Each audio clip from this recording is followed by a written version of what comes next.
Welcome back everybody to Pooley Mag TV, the raw, unedited, unscripted NUFC fan channel where everybody's got an opinion and nobody's opinion's wrong. So today is my first video in a few days. As I always say, I probably get about a minute and a half average views on this. So if you do like what you see, if you like the banter, if you like the crack, if you like what I'm talking about half the time, you know, because sometimes I do have different topics to the other fan pages, and sometimes I just regurgitate what they say in my own little spin on it.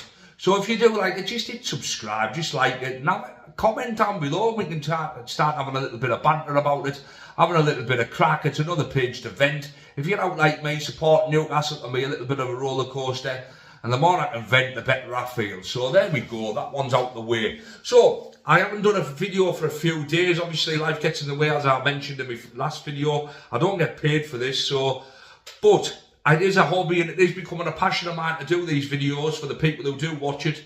And I do really enjoy doing these videos. So I want to talk about the Chelsea game.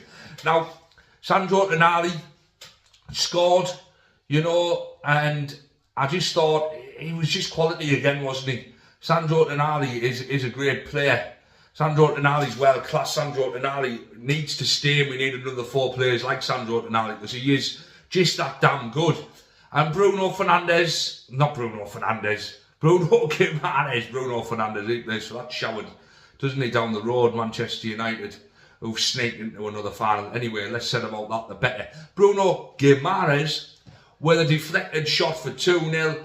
You know, I had a feeling that I said in my prediction we'd win 2-1. And I honestly thought we would just get at Chelsea. You know, just like I think we get at Arsenal on Sunday. Like we got in at Liverpool at home. Like we do get in against these big teams. Because most of them don't like being roughed up. They like to play. They like nice, intricate passing. You know, they like to play all this neat little football. They don't like boom. They don't like somebody getting into them, do they? They don't like that. And Newcastle are really good at that. We've changed the formation a little bit, which might have bamboozled them. You know, and Eddie Howe just keeps coming up with ways to beat these big teams, and he keeps up coming up with ways, you know, to progress Newcastle United. I've thought a couple of times we were getting buried under Eddie Howe, and he just keeps proving me wrong. And I'm absolutely over the moon he has, because he's a quality man, he's a quality manager. You know, you only have to watch the video where he goes back to the RVI and thanks all the nurses and consultants and all the other people who looked after him when he had pneumonia to know that Eddie Howe was just a class act. You know, he didn't do that for the cameras. He would have done that without a camera. Obviously, Newcastle wanted to capture that and, you know, broadcast that. Who wouldn't? But you can tell he would have done that without a camera. He's just a genuinely nice man. And he bamboozled Enzo Maresca. And he bamboozled Chelsea. And I think he'll bamboozle Arsenal. And I think we'll finish second this season. And wow, what an achievement that is. Champions League bound? Hell yes, we are. For me, we are. I don't see us not getting Champions League now. I might have put the curse on it, but I really don't think I have. I think we are Champions League bound, and I think we'll beat Arsenal, and I think we'll beat Everton. I just think we haven't that last season push that we've had. You know, the last few seasons that we've, you know, the last few seasons we've played, we do seem to have this resurgence at the end of the season. We do seem to keep on coming and coming and coming at the end of the season. We looked dead and buried last season, and we got 7th and would have got the Conference League if it wasn't for Manchester United sneaking another European place by sneaking the FA Cup because Man City had been on the drink the night before.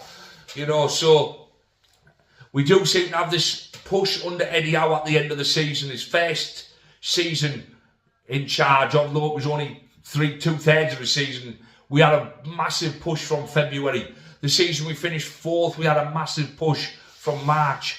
You know, the season we finished 7th, we had a massive push again. And this season we kept pushing and pushing. We've won a trophy. I think we are Champions League bound. We're certainly playing in Europe anyway, which is massive for us. If we were in the Europa League, I honestly think we'd win it. I think we'd definitely win the Conference League. And I think we'd shock a few teams in the Champions League. I really do. I don't think we're too far away from being a proper great team. I just think we're about 4 players away. You know, and depending on what the budget is, and depending on how wise we are, and depending on who we can get shifted and who we can trade and whatever else we can do to try and boost our finances in the summer window, if we can bring in 4 Sandro Tonali's, 4 Bruno Guimaraes, you know, we'd be laughing for his acts. You know, if we can bring 4 quality players in, then I think we'll be absolutely laughing.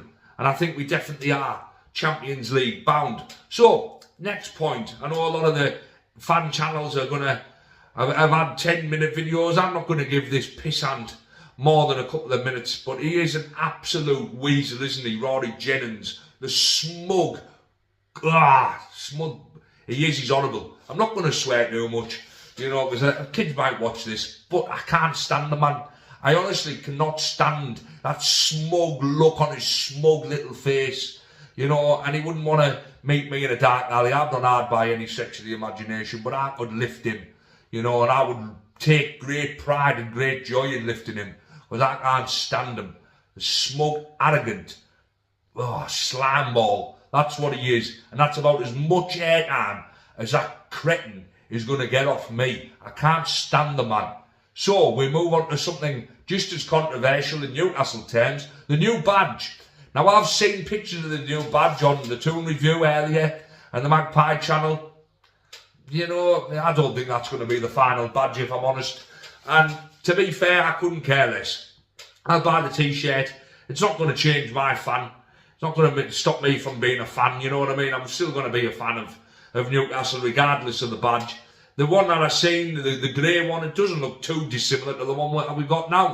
So if the one that we've got now is too hard to make or too expensive, surely that one would be and all. So we'll see anyway about the badge. I don't know what'll happen with the badge. I really don't.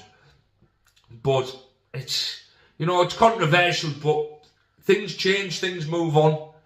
And the Saudis are going to want to leave their stamp, man, they're going to want to leave their stamp on us. Hence why we've got green away shirts and things like that. They're going to want to leave their stamp on us. They're going to want to make as much money out of us as they possibly can.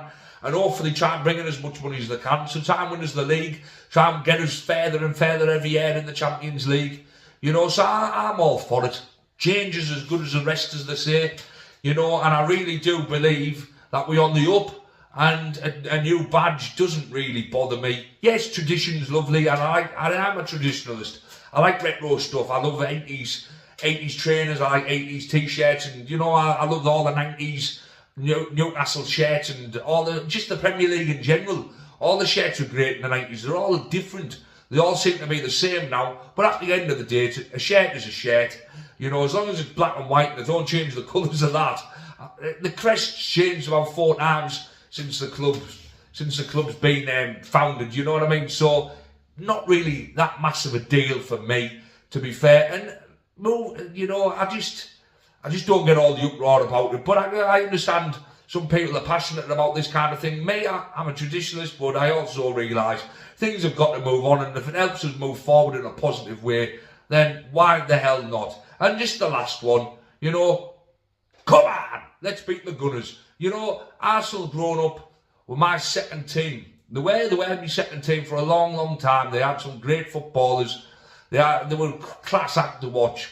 And at the time, Newcastle never stood a chance most seasons of ever doing anything.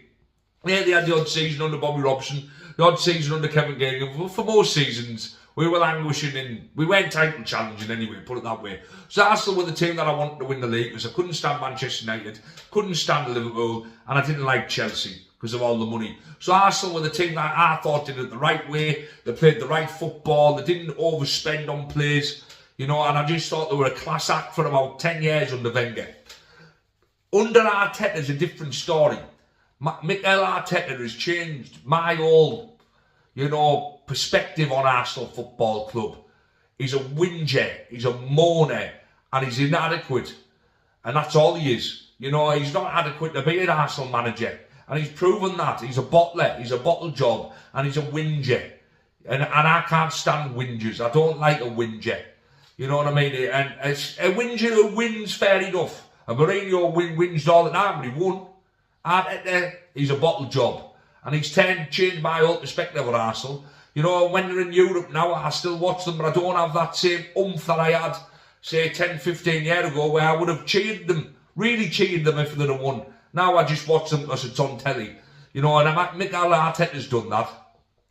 He's changed my full perspective on Arsenal. You know, I don't have a second team no more. I'm just fully Newcastle. I was always 100% Newcastle anyway. But Arsenal, I did have a real soft spot for Arsenal. That's gone now. I want us to get in at them like we did in the Carabao Cup, at home, and that away. We battered them away from home and all. And then we went into a block of 10. We hit them, boom, boom, couple of quick jabs, couple of quick goals, and then we just sat back and we were fantastic. We were absolutely fantastic, and that's what we need to do on Sunday. And let's get second, because I never thought we'd finish second. But anyway, this is my final comments. I hope everybody, doesn't get too upset about the badge. I hope everybody has a fantastic weekend, because I won't be posting any more videos now till Monday when I return with my top 5 series.